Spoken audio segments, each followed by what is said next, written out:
রোজা এবং স্বাস্থ্য, ইসলাম ও আধুনিক বিজ্ঞানের মাধ্যমে আমরা এর উপকারিতা জানতে চাচ্ছি।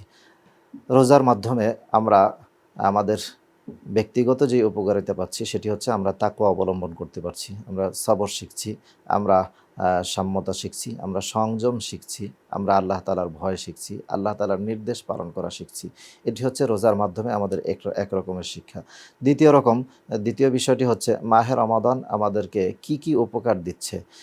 আমরা যে ফজরের সময় খাচ্ছি বা ফজরের আগে যে আমরা খাবার খেয়ে একেবারে মাগরিব পর্যন্ত অর্থাৎ সূর্যাস্ত পর্যন্ত আমরা যে খাবার থেকে বিরত থাকছি, এই যে খাবার থেকে বিরত থাকার মাধ্যমে আমাদের শারীরিক অনেক পরিবর্তন আসছে। মাহে রমাদানে এই রোজার মাধ্যমে আমাদের ডায়েট কন্ট্রোল হচ্ছে, আমাদের মস্তিষ্ক স্বাভাবিক হচ্ছে। অর্থাৎ আমরা যদি মানসিকভাবে কেউ যদি বিভিন্ন রকমের পেরেশানিতে থাকে, তাহলে মেডিকেল সায়েন্স বলছে সে ব্যক্তি যদি রোজা রাখে তাহলে তার মানসিক প্রশান্তি আল্লাহ তাআলা তাকে দান করবেন। দ্বিতীয় আরেকটি বিষয়, অনেক সময় দেখা যায় যে আমরা অনেক পেরেশানিতে বা আমরা অনেক কারণে আমরা অনেক কিছু ভুলে যাই। তার মানে আমার ব্রেন পরিপূর্ণভাবে কাজ করছে না। আমার মেধা আমাকে পরিপূর্ণভাবে শক্তি দিতে পারছে না। যার কারণে আমি অনেক কিছু ভুলে যাচ্ছি। কেউ যদি মাহে রমাদানের রোজা রাখে তাহলে আল্লাহ রাব্বুল আলামিন তাকে তার মেধা শক্তি বাড়িয়ে দেন। সুবহানাল্লাহি ওয়া বিহামদিহি। এটি মেডিকেল সায়েন্স আজকে প্রমাণ করেছে। শুধু এতটুকু নয়, আ আ মাহে রমাদানের রোজা যদি কেউ নিয়মিত রাখে বা পুরা ৩০ রোজা রাখার মাধ্যমে অনেকগুলো রোগ থেকে বান্দাকে আল্লাহ রাব্বুল আলামিন হেফাজত করেন।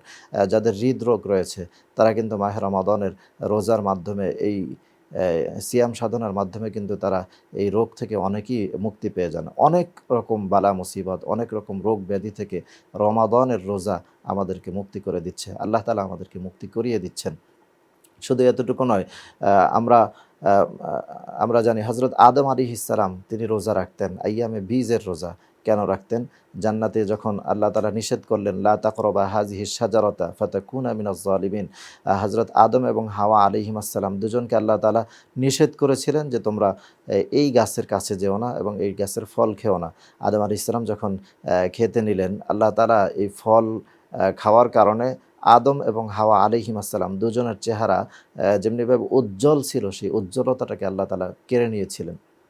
আমরা জানি এ কারণে আদম আলাইহিস সালাম খুব কান্না করছিলেন। আল্লাহ তখন বললেন, "তুমি ৩ দিন রোজা রাখো। আইয়ামে বীজের রোজা।" অর্থাৎ চন্দ্র মাসের ১৩, ১৪ এবং ১৫ এই ৩ দিন রোজার মাধ্যমে আল্লাহ রাব্বুল আলামিন আ তোমাকে পরিবর্তন করে দিবেন।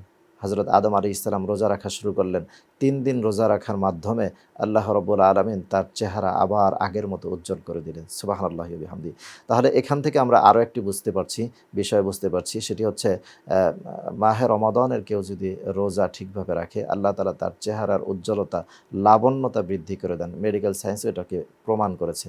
তাহলে বোঝা যাচ্ছে আধুনিক বিজ্ঞান রোজাকে খুব ভালোভাবেই সমর্থন করে এবং মাহে রমাদানের রোজাকে সাপোর্ট করার মাধ্যমে আমরাও যদি সেটিকে আমল করি এবং আমরাও যদি সেটাকে পালন করতে পারি, আল্লাহ রাব্বুল আলামিন আমাদেরকে মাহে রমাদানের মাধ্যমে আমাদের আত্মশুদ্ধি যেমনিভাবে করাবেন, আমাদের শারীরিকভাবেও জীবন চলার ক্ষেত্রে উন্নতি দান করবেন।